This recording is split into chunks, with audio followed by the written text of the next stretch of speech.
Olá pessoal, tudo bem?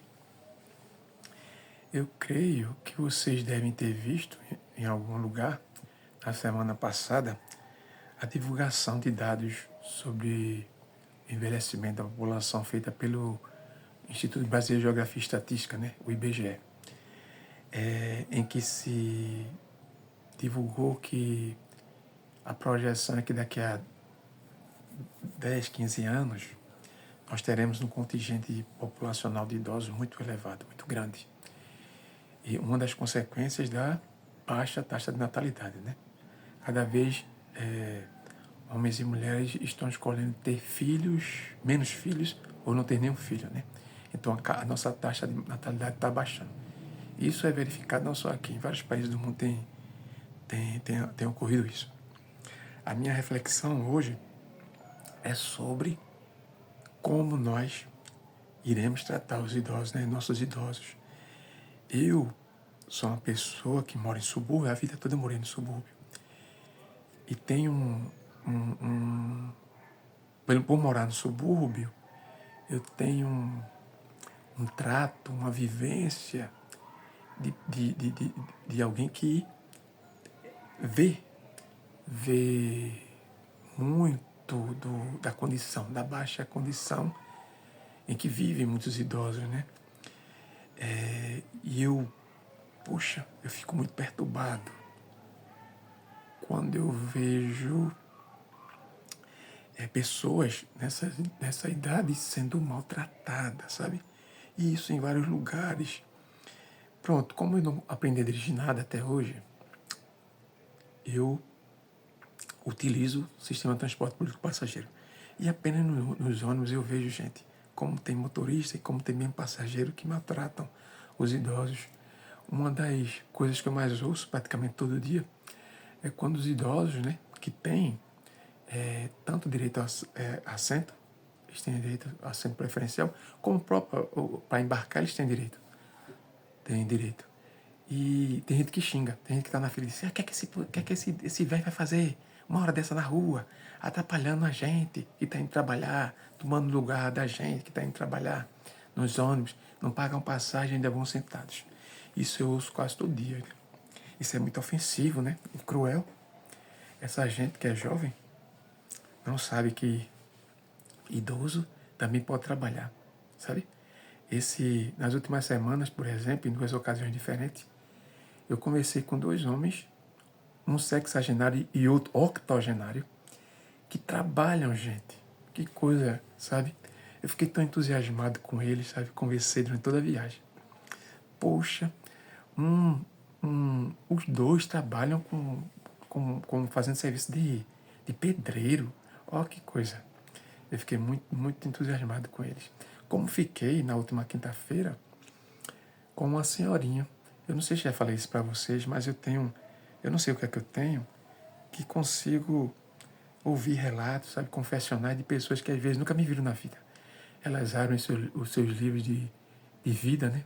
O livro de sua vida, e me contam coisas íntimas, sabe, como se nós fôssemos velhos conhecidos. Isso já aconteceu em várias ocasiões, não só aqui no meu estado, mas também quando eu fiz viagens de férias e me deparei com pessoas mais velhas, porque eu creio que a minha formação de historiador me lançou a isso, né? Desenvolveu essa capacidade minha de querer ouvir, não só capacidade, não é bem capacidade, é interesse, de querer ouvir pessoas mais velhas para saber suas experiências de vida, para aprender com elas, né? Também. E anos atrás eu li um livro, um dos melhores livros que eu li na minha vida, um dos livros que mais me mexeram comigo, sabe? Que foi um livro chamado Memória e Sociedade. Memória e Sociedade, Lembranças de Velhos, da Ecléa Bose. Eu lembro que durante a leitura, em algum momento, eu fiquei triste, porque tem depoimentos ali muito dilacerantes, sabe, de pessoas velhas. E quando eu fiz esse paralelo, quando eu vi, melhor dizendo, a divulgação de dados do IBGE, eu fiquei pensando como é que a sociedade brasileira, que é exemplo de outras do mundo, abominam a velhice, né? Tem um verdadeiro horror à velhice. Como é que a gente vai lidar com isso, né? Como é que eu, daqui a 15, 20 anos, como idoso estarei, né? Nessa sociedade, né? Que é tão cruel, que às vezes é tão cruel para com idosos, né? De vez em quando a gente vê aí, ouve aí relatos de gente que estava mantendo os pais ou algum parente idoso no cárcere privado, ao mesmo tempo que pegava o cartão bancário dele e tirava tudo, né? Eu já tratei disso em outra ocasião, mas eu quis tratar aqui de novo por causa da pertinência desses dados divulgados pelo IBGE. Eu quero que esse vídeo lance entre nós uma reflexão sobre como nós vamos tratar os velhos que estão dentro da nossa casa.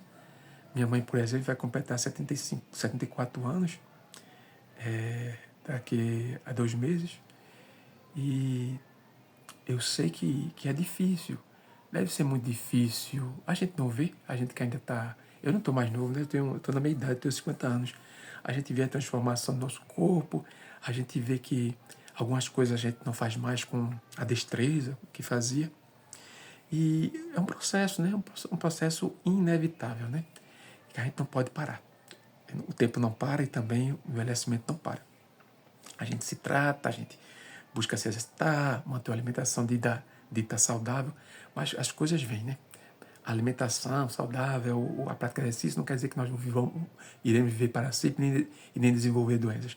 Elas apenas não, que é muito, elas propiciam que nós evitemos que as doenças cheguem e que nós tenhamos mais autonomia, né, para fazer uma série de coisas na nossa vida. Eu quero, gente, que esse vídeo lance essa reflexão para a gente. Como nós vamos continuar tratando nossos idosos, não só de nossa casa, mas do mundo lá fora, né? O mundo que costuma ser muito cruel para com os idosos. E também como... Isso eu acho que isso é muito importante também. Como nós vamos nos ver como velhos, né?